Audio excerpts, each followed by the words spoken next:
But first, this weekend marks a milestone for one of Maine's most accomplished native sons. George Mitchell, former federal judge, U.S. Senator, and peace negotiator, will turn 90.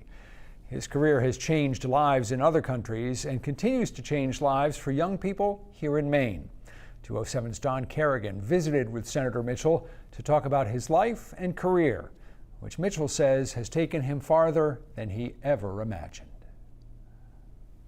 Ask George Mitchell at age 90 what he is most proud of in his long career, and the top answer may be young Mainers, more than 3,000 of them, getting scholarships and mentoring to go to college and succeed. And I never forgot that so many people helped me for no reason other than they wanted someone who they saw had some potential to go as high and as far as I could. And so I made up my mind that I would create this scholarship fund to enable hopefully every child in Maine who has aspirations and hopes, talent and dreams to go as far and as high as they could. George Mitchell's life is the American story. Growing up poor in Waterville, graduating college and law school, becoming a federal judge, and then one of the most powerful political leaders in the country. But through the lens of memory, Mitchell says there was a time his future looked doubtful. I graduated from Waterville High School when I was 16 years old. I was young, immature, insecure, had no real plan for my life. My parents had no money. My father was out of work at the time, so there was a question about whether I would even be able to go to college. But he was smart and studious, and there were people who believed in him and helped him.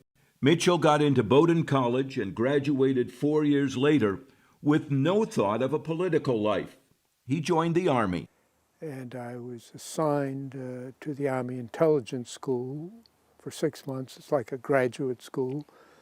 And then I went to Berlin, Germany for my 2-year tour of duty. And I loved it. I loved the work. I liked the people. I did well and was encouraged to stay, and I came this close to making Army intelligence my career.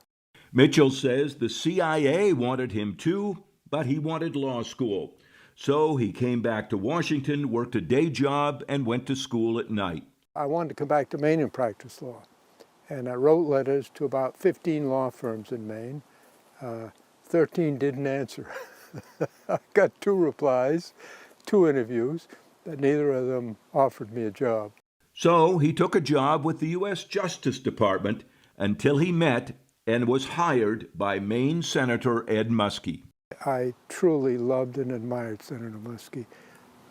He still remains one of the greatest persons I've ever met. Had a profound influence on my life and my career. And yes, by the time I left Senator Muskie's office, I was very much interested in politics. It took 10 more years, but in 1974, Mitchell made his own try for office, running as the Democratic candidate for governor of Maine, and lost, beaten by a charismatic independent, Jim Longley. But Muskie then helped Mitchell get appointed U.S. Attorney for Maine by President Carter, and then a federal judge. Then, in 1980, Muskie was appointed Secretary of State. Maine Governor Joe Brennan picked Mitchell to complete Muskie's term. George Mitchell thus became a United States Senator. When you first went into the Senate, did you imagine or think about at that point, how can I get into leadership, or did it just happen? I absolutely had no thoughts of getting into leadership. I had thoughts of trying to survive in the Senate.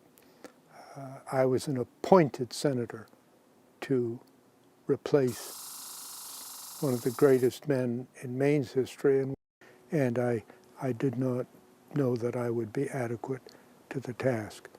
Second, really, you had self-doubt about that? I did have self-doubt about myself.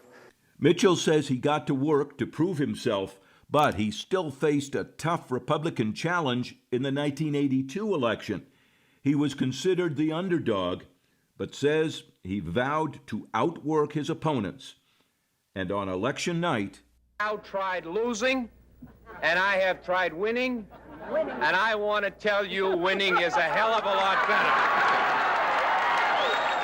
George Mitchell had just won election in his own right, and his political rise to a national figure was just beginning.